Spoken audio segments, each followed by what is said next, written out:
बिस्मिल्लाहिर्रहमानिर्रहीम। अस्सलाम वालेकुम नाज़रीन, आप देख रहे हैं इफ्तार की ये खुसूसी ट्रांसमिशन रोज़ा और सेहत, और मैं हूँ आपके साथ फिजा रियाज। आपका और मेरा ये साथ रहता है लाहौर न्यूज़ के जरिए 5 बजे, और हम अपने हेल्थ एक्सपर्ट को लेकर आते हैं रोज़ाना। मुख्तलिफ हेल्थ एक्सपर्ट हमारे साथ मौजूद होते हैं जो कि हमें मुफीद मशवरे देते हैं। तो आज हमारे साथ जो हेल्थ एक्सपर्ट मौजूद हैं, स्पेशली जो बूढ़े लोग हैं, वो ही आज का प्रोग्राम जरूर देखें, क्योंकि फिजियोथेरेपी की जरूरत सबसे ज्यादा उनको होती है। गो के जो यंगस्टर्स होते हैं आजकल के दौर में, तो उनको भी फिजियोथेरेपी की जरूरत पड़ती है, लेकिन ये थेरेपी कितनी कंपल्सरी है, इसके क्या फायदे हो सकते हैं, और मेडिसिन से अल्टरनेटिव में हम इसको किस हद तक इस्तेमाल कर सकते हैं। तो आज हमारे साथ डॉक्टर शिजा मौजूद हैं, उनकी तरफ चलते हैं। अस्सलाम वालेकुम शिजा, कैसी हैं? जी वालेकुम अस्सलाम, अल्हम्दुलिल्लाह मैं बिल्कुल ठीक हूँ। हमेशा की तरह खूबसूरत लग रही हैं आप। Thank you. मुझे ये बताइए कि आपका रमजान कैसे जा रहा है? हाँ अल्हम्दुलिल्लाह बहुत अच्छा जा रहा है। चलें, ये तो अच्छी बात है, लेकिन हमारे वो लोग, सबसे पहले तो बहुत से मिसकंसेप्शन है फिजियोथेरेपी को लेके कि थेरेपी कितनी फायदेमंद होती है, और ये क्या यूजुअली जो जॉइंट्स पेन होते हैं या स्पाइनल का पेन होता है या आपको घुटनों का अगर मसला होता है, तो उसके लिए फिजियोथेरेपिस्ट को रुजू करते हैं। तो ये क्या बॉडी के किसी भी पेन के लिए आप रुजू कर सकते हैं फिजियोथेरेपी? जी हाँ बिल्कुल। फिजियोथेरेपी के जरिए आप मस्कुलोस्केलेटन से रिलेटेड जितनी भी कंडीशंस हैं उनको रिकवर कर सकते हैं विदाउट मेडिसिन एंड सर्जरी। इसमें कुछ ऐसी कंडीशंस होती हैं जिसमें लोग बहुत ज़्यादा मेडिसिन स्टार्ट कर लेते हैं, थोड़ा सा भी दर्द हो तो दवाइयों का इस्तेमाल बहुत ज़्यादा हो जाता है, और एक कंडीशन ऐसी होती है जब लोग ज़्यादा सर्जरी की तरफ जाते हैं। तो फिजियोथेरेपी एक ऐसी टेक्निक है जिसके थ्रू आपको रिकवरी मिलेगी without medicine and surgery. Okay, अच्छा, ये तो बड़ी अच्छी बात है, लेकिन ये बात है कि जब एक चीज़ का डॉक्टर ने इलाज ही ऑपरेशन बता दिया है कि आप ऑपरेशन करवाएंगे, उसके बाद आपको इस पेन से रिलीफ मिलेगा, और लोग फिजियोथेरेपी की तरफ जाते हैं, वो ये कंप्लेन करते हैं कि जब तक हम फिजियोथेरेपी, लेट्स सपोज के वो कहते हैं कि आप 3 मंथ्स का कोर्स करें, 3 मंथ्स तक आप कोर्स करते हैं, उसके बाद जब आप छोड़ देते हैं, उसके आफ्टर फ्यू वीक्स आपको अगेन वो पेन वहीं पे फील होता है कि जैसे पेन वहीं पर स्टार्ट हो गया। तो ये तो आप थ्रू आउट क्या पूरी जिंदगी करवाते रहेंगे तो आपको रिलीफ मिलेगा? नहीं, ऐसा नहीं होता। अगर कोई सर्जरी भी करवाता है तो पोस्ट सर्जिकल भी उन्हें रिहैब सेशन गाइड किया जाता है कि आपने फिजियोथेरेपी करवानी है अगर किसी की सर्जरी भी होती है। अच्छा, जब फिजियोथेरेपी करवा ली जाती है, उस कंडीशन को रिकवर किया जाता है, लेकिन लोग उसके बाद की प्रिकॉशंस नहीं करते। जो कोई भी फिजियो है, डॉक्टर है, आपको बाद की जो एहतियात बताएगा, आपके पोस्चर का बताएगा, आपकी कुछ प्रिकॉशंस बताएगा, उसको वो फोकस नहीं करता है, जिसकी वजह से उन्हें फिर से मसला आ जाता है। अच्छा, हमारे यहाँ पे अच्छा एक ये भी चीज़ बताइए कि शुरू में समटाइम ऐसा होता है, क्योंकि मेरे पेरेंट्स को मैं लेके जाती थी तो मुझे इसका थोड़ा बहुत आइडिया है। फिजियोथेरेपी के लिए जब आप जाते हैं तो फर्स्ट सेशन, सेकंड सेशन या third session it is more painful, क्योंकि आप जब जॉइंट्स में एक्सरसाइज करवाते हैं और जॉइंट्स को आप एक्सरसाइज के जरिए छेड़ते हैं, तो वो ज़्यादा हिट करता है, लोगों को ज़्यादा पेन करता है बनिस्बत के जब आप आए थे।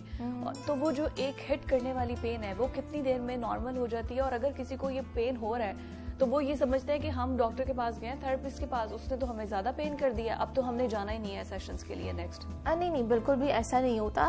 मतलब अगर आपने 3-4 साल या पुराने 10 सालों की दर्दें छुपा कर रखी हैं, ठीक है, तो उसको अगर खत्म करना है, रिकवर करना है, तो आपको उसको छेड़ना तो होगा, ठीक है। लेकिन सब लोग ऐसा नहीं करते। ये भी प्रोफेशनल पे डिपेंड करता है कि आप किस फिजियोथेरेपिस्ट के पास जा रहे हैं, उसकी टेक्निक्स कैसी हैं। हमारा जो फर्स्ट गोल होता है पेशेंट की पेन को खत्म करना।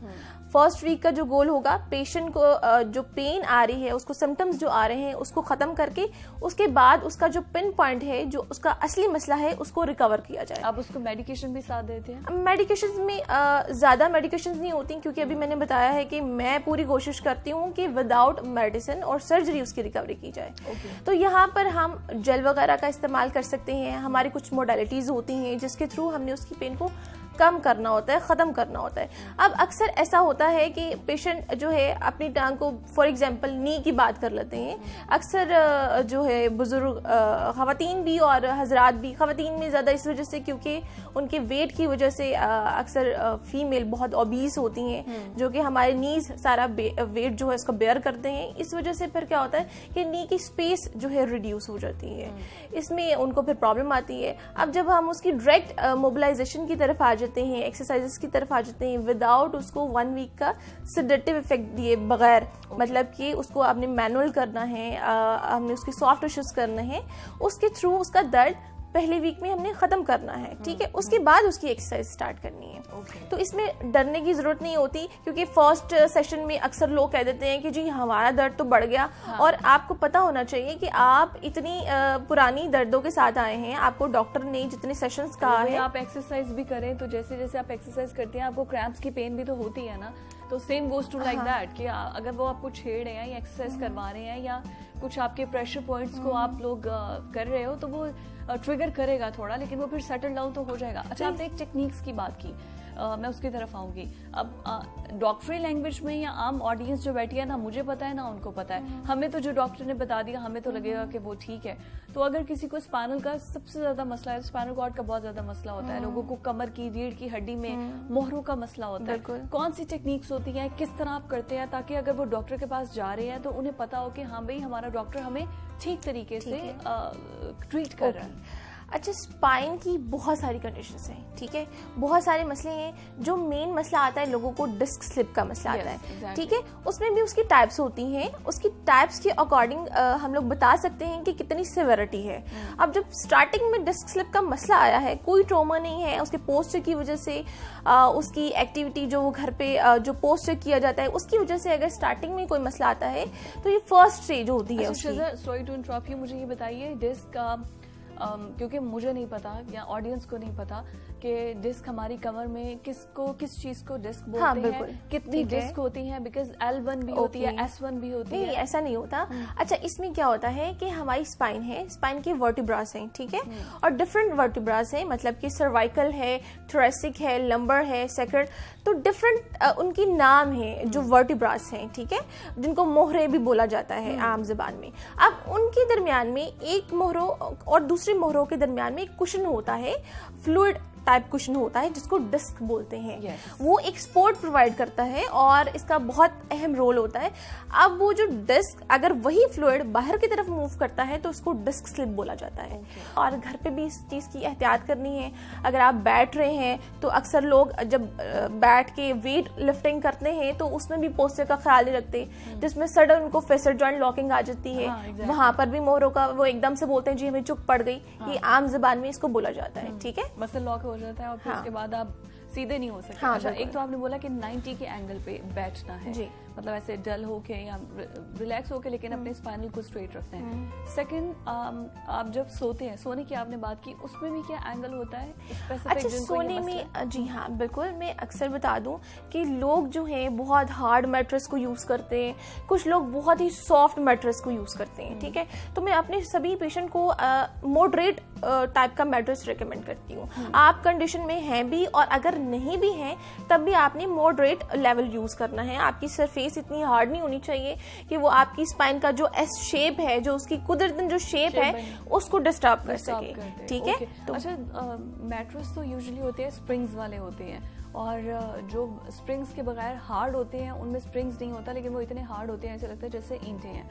तो फिर स्प्रिंग्स वाले जो यूजुअली घरों में यूज होते हैं वो तो स्प्रिंग्स वाले मैट्रेस यूज होते हैं, वो सेफ है, मतलब वो आपकी स्पाइन को रिलैक्स करते हैं। डिपेंड करता है आप किस कंपनी का यूज कर रहे हैं, ठीक है, इस पर भी डिपेंड करता है। स्प्रिंग मैट्रेस को मैं पर्सनली प्रिस्क्राइब नहीं करती हूँ, मैं बोलती हूँ कि सिंपल होना चाहिए, क्योंकि स्प्रिंग होगा उससे क्या होगा, जो आपकी एस शेप है, जो आपकी स्पाइन का कर्व है वो चेंज हो जाता है, ठीक है, डे बाय डे। उनको फिर जब टाइम गुजरता है तो उनको मोहरों के बहुत सारे मसले शुरू हो जाते हैं। अब जिनको मोहरों का मसला हो गया है तो वो फिजियोथेरेपी, मतलब अगर वो आते हैं और कहते हैं कि हम फिजियोथेरेपी पे गए हैं, हमें उसका फायदा नहीं हुआ, हमें उससे मसल हमारे रिलैक्स नहीं हुए, या हमें लगता नहीं है कि हमने इतने सेशन लिए हैं लेकिन उसके बावजूद भी हमें इसका फायदा नहीं हुआ, वो कहाँ गलती कर रहे हैं? जी, अब ये जो भी लोग आते हैं फिजियोथेरेपी के लिए, इनकी तो पहले यही इंटेंशंस होती हैं कि डॉक्टर को अगर पे किया है तो उसी से ही सब कुछ करवाना है, ठीक है,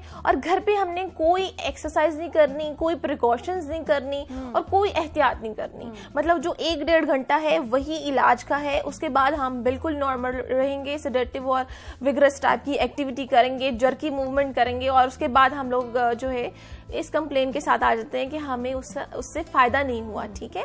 तो आपकी घर की आपकी प्रिकॉशंस हैं, अगर आप खुद के साथ बिल्कुल ऑनेस्ट रहेंगे तो जाहिर सी बात है आपको पता होगा कि अगर मैंने 1-1.5 घंटा यहाँ पर इलाज के लिए इन्वेस्ट किया है तो मैंने घर पे भी एहतियात करनी है, ठीक है। उस एक्सरसाइज में भी आप प्रेशर पॉइंट्स को ही प्रेस करते हैं या उसकी कुछ अलग से टेक्निक्स होती हैं? जी, अच्छा, मसाज और physio technique both are different, ठीक है। लोग समझते हैं कि फिजियोथेरेपी है मसाज टेक्निक ही है, exactly. ठीक है, लेकिन ऐसा नहीं होता। वहां पर जो मसाज यानी कि इस्केमिक या सॉफ्ट टिश्यूज किए जाते हैं, जैसे मैंने अभी आपको बताया कि मसल्स जब बहुत ज्यादा कॉन्ट्रैक्शन में रहते हैं तो उनमें ट्रिगर पॉइंट्स बन जाते हैं जिनको मसल नोट्स बोलते हैं।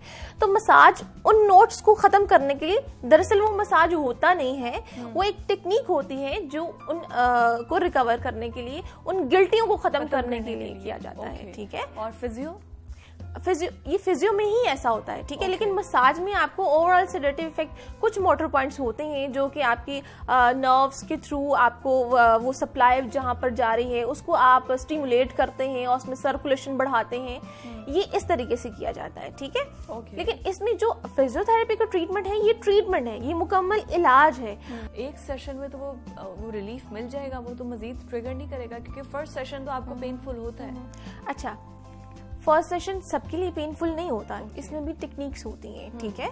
अब अगर आप आ रहे हैं, आपको जस्ट ट्रिगर पॉइंट्स हैं, मसल स्पैज्म है, तो आपको जो 1.5 घंटा जो फॉलोअप वाले पेशेंट को लगना है, इनको 2 घंटे लगा दिए जाते हैं, जिसमें इनके मसल्स काफ़ी हद तक सॉफ्ट हो जाते हैं और वो रिलैक्स हो जाते हैं। उनकी जो एक्सरसाइज की जो रेंजेस लिमिटेड हैं उनको रिकवर कर दिया जाता है और ये पेन फ्री होता है। आपको अगर कोई पैथोलॉजिकल कंडीशन नहीं है, आपने जस्ट मसल्स के लिए जाना है, तो इसमें पेन नहीं आएगा, ये पेन फ्री होगा। अगर फिर भी मसला ज़्यादा ख़राब है तो उस वक्त आपका जो भी फिजियोथेरेपिस्ट होगा, आप जिस भी फिजियोथेरेपिस्ट के पास जाएंगे वो आपको कुछ सेशंस बता देगा, आप उसके अकॉर्डिंग करवाएं। अच्छा, इसमें पहले आप एक्सरे वगैरह करेंगे, एक्सरे करने के बाद आप डिसाइड करते हैं कि ये वाली इस पे थेरेपी होगी या physiotherapy is totally different? Because अगर आप एलोपैथी की तरफ जाते हैं तो उसमें तो आपको डॉक्टर एक्सरे देखते हैं, उसके बाद डिसाइड करता है कि यहाँ पे मोहरों में गैप है और ये सब कुछ है। तो इसमें फिजियोथेरेपिस्ट के पास अगर कोई एलोपैथी की तरफ नहीं जा रहा, डायरेक्ट फिजियो के पास आ रहा है, तो फिर वो क्या अपने एक्सरे साथ लेकर आए? जी बिल्कुल, फिजियोथेरेपिस्ट भी डायग्नोज कर सकता है, ठीक है। अपनी वो जो भी पेशेंट है उसको बताएगा कि फर्दर उसके डायग्नोस्टिक टूल में उसको जिस चीज़ की ज़रूरत होगी, एक्सरे की, MRI की, अपने पेशेंट के सिम्टम्स को देखते हुए, साइन एंड सिम्टम्स को देखते हुए वो अपने पेशेंट को प्रिस्क्राइब करेगा कि मुझे ये चीज़, ये रिपोर्ट तुम्हारी चाहिए, ठीक है। फिर उसके अकॉर्डिंग वो उसका ट्रीटमेंट प्लान डिज़ाइन करेगा। ओके, उसके अकॉर्डिंगली होगा। तो शिजा, बुलाने का आपको मकसद यही था कि हम जो है वो स्पेशली जो लोग घर में हमें देख रहे हैं जिनको जोड़ों का मसला है, जॉइंट पेन था, ताकि उनको थोड़ा रिलीफ मिल सके, और वो जो फिजियो से बिल्कुल घबराते हैं कि रिलीफ नहीं मिलेगा, उनके थोड़े कॉन्सेप्ट जो है वो क्लियर हो सके। आज के प्रोग्राम से मुझे इजाज़त दीजिए, अल्लाह हाफ़िज़।